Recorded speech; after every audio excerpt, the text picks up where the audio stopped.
Hi all ഐ+ന്റെ പുതിയൊരു ക്ലാസ്സിലേക്ക് സ്വാഗതം. അപ്പോൾ നമ്മളിന്ന് ട്രേഡ്സ്മാൻ സ്മിത്തി പരീക്ഷയുമായി ബന്ധപ്പെട്ട് കുറച്ച് PYQകളാണ് നോക്കുന്നത്. അപ്പോൾ നമുക്കറിയാം ട്രേഡ്സ്മാൻ സ്മിത്തി പരീക്ഷയ്ക്കായിട്ട് ഇപ്പോൾ പഠിക്കേണ്ട സമയമാണ്. നോട്ടിഫിക്കേഷനൊക്കെ വന്നിട്ടുണ്ട്.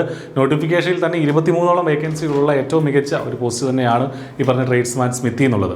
അപ്പോൾ നമ്മളെ സംബന്ധിച്ച് ഇതിന് അപ്ലൈ ചെയ്യാൻ സാധിക്കുന്ന ആളുകളെ സംബന്ധിച്ച് നല്ലൊരു ഓപ്പർച്യൂണിറ്റിയാണ്. അപ്പോൾ ഇതിന് മുൻകാലങ്ങളിൽ ഈ പരീക്ഷയ്ക്ക് എങ്ങനെയാണ് ചോദ്യങ്ങൾ വന്നിട്ടുള്ളത് എന്നുള്ള കാര്യം നമുക്ക് നോക്കാം.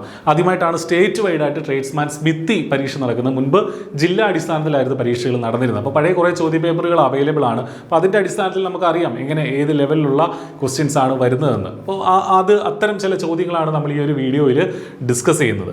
ആദ്യത്തെ ചോദ്യം, the forging temperature of gun metal alloy. അപ്പോൾ ഗൺ മെറ്റൽ അലോയിയുടെ ഫോർജിങ് ടെമ്പറേച്ചർ, അപ്പോൾ ട്രേഡ്സ്മാൻ സ്മിത്തി എന്ന് പറയുമ്പോൾ മെയിനായിട്ടും അതിനകത്ത് ഫോർജിങ്, ഹീറ്റ് ട്രീറ്റ്മെൻറ്റ്, അതുമായി ബന്ധപ്പെട്ട കുറേ കണ്ടന്റുകളാണ് നമുക്ക് പഠിക്കാനുള്ളത്. മെറ്റൽസ്, അലോയ്സ്, അതുമായി അതിൻ്റെ കോമ്പോസിഷൻ, അത്തരം കാര്യങ്ങളാണ് നമുക്ക് പഠിക്കാനുള്ളത്. അപ്പോൾ അതിൽ ഈ forging temperature of gun metal alloy, അപ്പോൾ ഇതിൽ എന്തൊക്കെ കാര്യങ്ങൾ നമ്മൾ മനസ്സിലാക്കണം? ഇങ്ങനെ ഒരു ചോദ്യം കണ്ടാൽ ഗൺ മെറ്റൽ എന്താണെന്ന് മനസ്സിലാക്കണം. എന്താണ് ഗൺ മെറ്റൽ? അത് കോപ്പറിൻ്റെ ഒരു അലോയാണ്. അതിൻ്റെ കോമ്പോസിഷൻ എന്തൊക്കെയാണെന്നുള്ള കാര്യങ്ങൾ നമ്മുടെ മനസ്സിലേക്ക് വരണം.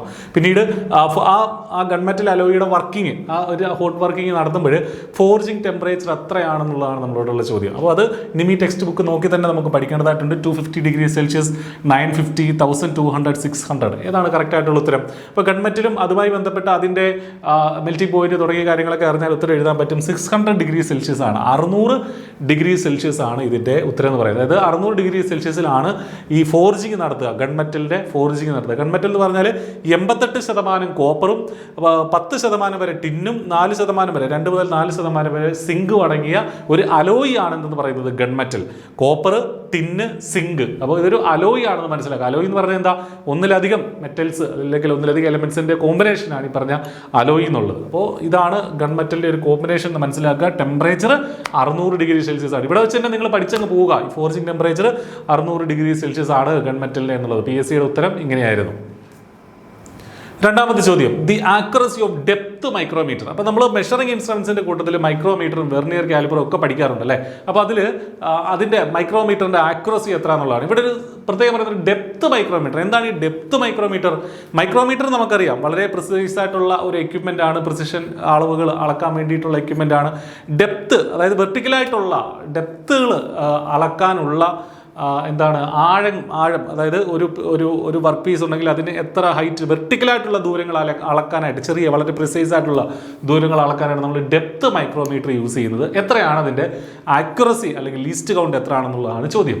0.02 mm, 0.0001 mm, 0.01 mm, 0.01 ഇഞ്ച്. ഏതാ കറക്റ്റ് ആയിട്ടുള്ള ആൻസർ? നമുക്ക് വെർനിയർ കാലിപ്പറിൻ്റെയും മൈക്രോമീറ്ററിൻ്റെയൊക്കെ എന്തറിയാം? ആക്യുറസി അല്ലെങ്കിൽ ലീസ്റ്റ് കൗണ്ട് അറിയാം. മൈക്രോമീറ്ററിൻ്റെ അതേ ലീസ്റ്റ് കൗണ്ടാണ് ഡെപ്ത് മൈക്രോമീറ്ററും വരുന്നത്. വ്യത്യാസമൊന്നുമില്ല. ഏതാണത്? നിങ്ങൾ നോക്കുക, 0.01 mm എന്നുള്ളതാണ്. ഇഞ്ചല്ല, MM ആണ്. 0.001 ഇഞ്ച് വരും, 0.01 mm ആണ്. അപ്പോൾ അത് വളരെ കൃത്യമായിട്ട് മനസ്സിലാവും. അപ്പോൾ ഇത്തരം കാര്യങ്ങൾ നിങ്ങൾക്ക് കൂടുതൽ അറിയണമെങ്കിൽ ഐ+ന്റെ കോഴ്സിൽ നിങ്ങൾക്ക് ജോയിൻ ചെയ്യാം. കോഴ്സിൽ ജോയിൻ ചെയ്യാനായിട്ട് വീഡിയോ ഡിസ്ക്രിപ്ഷനിലുള്ള ആ നമ്പറിൽ വിളിച്ചാൽ കറക്റ്റായിട്ട് നിങ്ങൾക്ക് വളരെ ചെറിയ ഫീസിൽ ഇപ്പോൾ ജോയിൻ ചെയ്യാനായിട്ട് സാധിക്കും. എല്ലാ കോഴ്സുകളും എല്ലാ ഭാഗങ്ങളും സിലബസ് നമ്മൾ കവർ ചെയ്യുന്നതാണ്. അപ്പോൾ 0.01 mm ആണ് ഇതിൻ്റെ എന്തെന്ന് പറയുന്നത്? ലീസ്റ്റ് കൗണ്ട് അല്ലെങ്കിൽ ആക്യുറസി എന്ന് പറയുന്നത്. എന്താ? Depth micrometer use to measure the depth of an object. അപ്പോൾ ഒരു ഒബ്ജക്റ്റിന്റെ ഡെപ്ത് മെഷർ ചെയ്യാൻ with precision and accuracy with least count of 0.01 mm. ഇതാണ് നമ്മുടെ depth micrometer.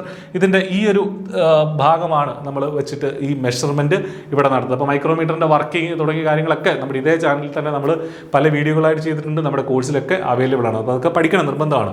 The square hole of an anvil. അപ്പോൾ ഫോർജിങ് ടൂളുമായി ബന്ധപ്പെട്ട ഒരു പ്രധാനപ്പെട്ട ഫോർജിങ് ടൂളാണ് ആൻവിൽ എന്നുള്ളത്. ആ ആൻവിലിലെ പല പാർട്ടുകളുണ്ട്. അതിൽ സ്ക്വയർ ഹോൾ എന്താണെന്നുള്ള ചോദ്യം. Square hole of an anvil is known as hardy hole, horn, beak, punch hole. ഏതാണ് കറക്റ്റ് ആൻസർ? തന്നിരിക്കുന്നതൊക്കെ ആൻവിലിലെ വിവിധ പാർട്ടുകളാണ്. അതിൽ സ്ക്വയർ ഷേപ്പിലുള്ള ഹോളിനെ വിളിക്കുന്ന പേരെന്ത്? എളുപ്പമാണ്, വലിയ ബുദ്ധിമുട്ടുള്ള കാര്യമൊന്നുമല്ല. ഹാർഡി ഹോൾ എന്നുള്ളതാണ് അതിൻ്റെ കറക്റ്റ് ആയിട്ടുള്ള ആൻസർ, ഹാർഡി ഹോൾ. ഇനി അതിൻ്റെ വിവിധ പാർട്ടുകൾ നോക്കുക. ആൻവിൽ, ഇതാണ് ആൻവിൽ. ആൻവിലിൽ ഈ പറഞ്ഞ സ്ക്വയർ ഷേപ്പിൽ കാണുന്ന ഹോളാണ് ഹാർഡി ഹോൾ. ഇവിടെ ഹോണുണ്ട്, സ്റ്റെപ്പ് ഉണ്ട്, ഫേസ് ഉണ്ട്, റൗണ്ടഡ് എഡ്ജ് ഉണ്ട്. അപ്പോൾ ഏതൊക്കെയാണ് ഇതിൻ്റെ പ്രധാനപ്പെട്ട ഭാഗങ്ങൾ? Rectangular top face. ആ ടോപ്പ് ഫേസിനെയാണ് നമ്മൾ എന്തെന്ന് വിളിക്കുന്നത്? ഫേസ് എന്ന് വിളിക്കുക. ഫേസ് എന്ന് വിളിക്കുന്നത്. This is a flat hardened surface. This is a flat hardened, ഈ ഒരു സംഗതിയാണ് ഫേസ് എന്ന് വിളിക്കുന്നത്. Flat hardened surface where most of the hammering and അവിടെ വെച്ചാണ് നമ്മൾ ഈ ഹാമറിങ്ങും ഒക്കെ നടത്തുക. ബീക്ക് എന്ന് പറയുന്നത് ആ റൗണ്ട് ടേപ്പേഡ് എൻഡിനെയാണ് ബീക്ക് എന്ന് വിളിക്കുക. ആ ഒരു റൗണ്ട് എൻഡിനെയാണ് ബീക്ക് എന്ന് വിളിക്കുക. ആ റൗണ്ടഡ് എഡ്ജിനെയാണ് ബീക്ക് എന്ന് വിളിക്കുക. Then for bending and forming curved shapes square ഹോളിനെയാണ് ഹാർഡി ഹോൾ എന്ന് വിളിക്കുക. ബോട്ടം പോർഷനെയാണ് നമ്മൾ ബേസ് എന്ന് വിളിക്കുക. അപ്പോൾ ഈ 4 പ്രധാനമായിട്ടും ഈ പറഞ്ഞ ആംഗിളിന്റെ പാർട്സ് എന്ന് പറയുന്നത്. അടുത്ത ചോദ്യത്തിലേക്ക് പോകാം. The cutting angle of cold ചിസലിന്റെ കട്ടിംഗ് ആംഗിൾ എത്ര എന്നുള്ളതാണ് നമ്മളോടുള്ള ചോദ്യം. അപ്പോൾ ചിസൽ നമുക്കറിയാം, ചിസൽ നമ്മൾ പഠിച്ചിട്ടുണ്ട്. അപ്പോൾ ഇതിൽ ഏതാണ് കട്ടിംഗ് ആംഗിൾ വരിക? കോൾഡ് ചിസലിന്റെ കട്ടിംഗ് ആംഗിൾ വരിക ഏതാണ്? 60 ഡിഗ്രി ആണ് കോൾഡ് ചിസലിന്റെ കട്ടിംഗ് ആംഗിൾ ആയിട്ട് വരിക. അപ്പോൾ അത് വളരെ ഇമ്പോർട്ടൻ്റ് ആണ്. ഈ ചിസലൊക്കെ നമ്മൾ പഠിക്കുമ്പോൾ അതിന്റെ പല ആംഗിളുകളുണ്ട്. Rake angle, cutting angle, setting angle, clearance angle, cutting edge angle. അപ്പോൾ അതൊക്കെ നമ്മൾ പഠിച്ചു വെക്കേണ്ടതായിട്ടുണ്ട്. ആ വാല്യൂസ് നമ്മൾ കാണാതെ പഠിക്കുക തന്നെ വേണം. അല്ലാതെ അത് നമ്മൾ എവിടെയെങ്കിലും കിട്ടുകയല്ല. നിമിയിലുള്ള വാല്യൂസ് അതേപടി പഠിക്കുക എന്നുള്ളതാണ് നമ്മൾ ചെയ്യേണ്ടത്. അപ്പോൾ ഇതിന്റെ കറക്റ്റ് ആൻസർ ഈ പറഞ്ഞ കോൾഡ് ചിസലിന്റെ കട്ടിംഗ് ആംഗിൾ എന്നുള്ളത് 60 ഡിഗ്രി ആണ് കറക്റ്റ് ആയിട്ടുള്ള ആൻസർ. അത് ഇമ്പോർട്ടൻ്റ് ആണ്, നോക്കി വയ്ക്കുക. 5ാമത്തെ ചോദ്യം. Name the tool use to enlarge and finish punch holes in a hot metal. ഒരു ഹോട്ട് മെറ്റലിൽ ഓൾറെഡി പഞ്ച് ചെയ്തിരിക്കുന്ന ഹോളുകളെ എൻലാർജ് ചെയ്യാനായിട്ട് യൂസ് ചെയ്യുന്ന ടൂൾ ഏതാണെന്നുള്ളതാണ്. അപ്പോൾ പഞ്ചുകൾ നമുക്കറിയാം, പലതരത്തിലുള്ള പഞ്ചുകളുണ്ട്. സെൻട്രൽ പഞ്ച്, പ്രിക് പഞ്ച് എന്നൊക്കെ പറഞ്ഞ് നമ്മൾ പഠിക്കുന്നുണ്ട്. അപ്പോൾ ആദ്യം പഞ്ച് കൊണ്ടുണ്ടാക്കിയ ഒരു ഹോളിനെ, അത് എവിടെയാണ്? ഒരു ഹോട്ട് മെറ്റൽ, ഹോട്ട് വർക്കിങ്ങിന്റെ കേസിലാണ് ഈ പറയുന്നത്. ആ ഹോളിനെ വീണ്ടും എൻലാർജ് ചെയ്യണമെങ്കിൽ നമ്മൾ യൂസ് ചെയ്യുന്ന ടൂൾ ഏതാണ് എന്നുള്ളതാണ്. Central punch, drift, fuller, cold chisel. ഏതാണ് ഇതിൽ? ഈ കോൾഡ് ചിസലും ഫുള്ളറും ഒന്നും അല്ല എന്നുള്ളത് നമുക്കറിയാം. സെൻട്രൽ പഞ്ച് എന്നുള്ളത് ഓൾറെഡി പഞ്ച് ചെയ്ത ഹോളിനെയാണ് വീണ്ടും നമ്മൾ എൻലാർജ് ചെയ്യുന്നത്. അപ്പോൾ സെൻട്രൽ പഞ്ച് എന്താണെങ്കിലും ആൻസർ ആയിട്ട് വരില്ല. അപ്പോൾ സ്വാഭാവികമായിട്ടും എലിമിനേഷൻ വഴി ഡ്രിഫ്റ്റിലേക്ക് എത്തും. അല്ലെങ്കിലും ഡ്രിഫ്റ്റ് എന്നുള്ള ടൂൾ നമ്മൾ പഠിക്കേണ്ടതായിട്ടുണ്ട്. ഡ്രിഫ്റ്റ് ആണ് ഇതിന്റെ കറക്റ്റ് ആൻസർ. അതായത് ഒരു പഞ്ച് ചെയ്ത ഹോളിനെ വീണ്ടും എൻലാർജ് ചെയ്യിക്കാൻ വേണ്ടി യൂസ് ചെയ്യുന്ന ടൂളാണ് ഡ്രിഫ്റ്റ്. ആ ആക്ഷനെ പറയുന്ന പേരാണ് ഡ്രിഫ്റ്റിംഗ്. അപ്പോൾ ഇതാണ് ഇതിന്റെ മെയിൻ ആയിട്ടുള്ള ഈ ഒരു ടൂളിനെ കുറിച്ച് നമ്മൾ അറിഞ്ഞിരിക്കുന്നത്. അപ്പോൾ ഇത്രയും ചോദ്യങ്ങളാണ് ഈ ഒരു വീഡിയോയിൽ നമ്മൾ ഡിസ്കസ് ചെയ്യുന്നത്. കൂടുതൽ ചോദ്യങ്ങൾ അടുത്ത വീഡിയോയിൽ കാണാം. Thank you.